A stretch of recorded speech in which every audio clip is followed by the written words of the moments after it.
चुनाचा वो नकीब हजरत जाबिरों की कसरत और हकीकत दरियाफ्त करके बहुत डर गए और अपनी जगह पर वापस चले गए और आपस में कहने लगे कि इन जाबिरों और जालिमों का हाल जो हम देख आए हैं अपनी कौम से ना कहना चाहिए, क्योंकि वो तो पहले ही बुज़दिल है, लड़ाई और जहाद के नाम से भाग जाएगी। लेकिन इन लोगों का अहवाल हज़रत मूसा अलैहिस्सलाम और हज़रत हारून अलैहिस्सलाम से कहना चाहिए।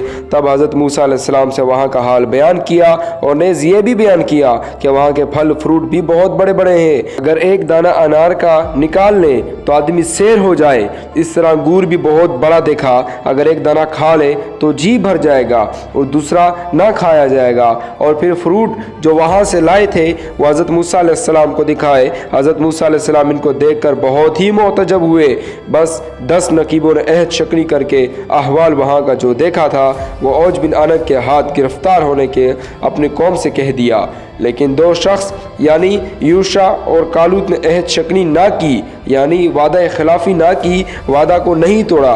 ये खबर सुनकर बनी इसराइल ने चाहा कि जहाद में ना जाए, तो फिर हज़रत मूसा अलैहिस्सलाम ने फरमाया, ए लोगो तुम मत घबराओ और ना जहाद से भागने की कोशिश करो।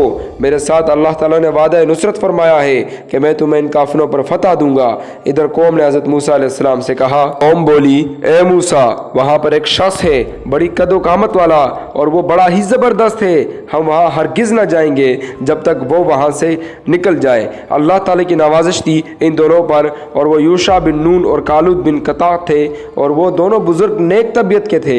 इन 12 सरदारों में बनी इसराइल के वो दोनों हज़रत मूसा अलैहिस्सलाम और हज़रत हारून अलैहिस्सलाम के बाद पैगम्बर इस्लाम हुए। वो दोनों बुज़ुर्ग बोले कि कौम बैठ जाओ और इन पर हमला करो दरवाजे से, क्योंकि कौम जब्बार निहायत कवी है और खुदा तुमको फतह देगा। और हज़रत मूसा अलैहिस्सलाम ने वादा किया है कि खुदा इनको ज़रूर हलाक करेगा जैसा कि फ़िरौन को हलाक किया।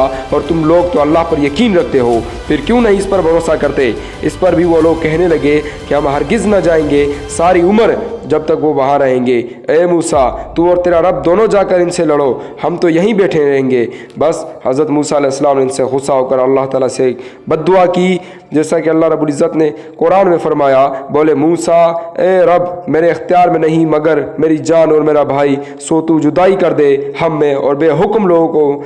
किस्सा ये है कि अल्लाह ताला ने बनी इसराइल से फरमाया, जहाद करो अमालिका जब्बार से, मुल्क शाम छीन लो, फिर हमेशा के लिए वो मुल्क तुम्हारा रहेगा। हज़रत मूसा अलैहिस्सलाम ने 12 शख्सों को बनी इसराइल के 12 कबीलों पर सरदार किया था और इनको मुल्क शाम में भेजा था इस मुल्क की खबर लाए। चुनाचा वो खबर लाए तो मुल्क शाम की बहुत बातें बयान की और वहाँ मुसलत थे अमालिका, इनकी कुव्वत और रोज़ भी बयान किया। फिर हज़रत मूसा अलैहिस्सलाम ने इनसे कहा, तुम कौम के पास खूबी मुल्क के बयान करना और कुव्वत और दुश्मनी में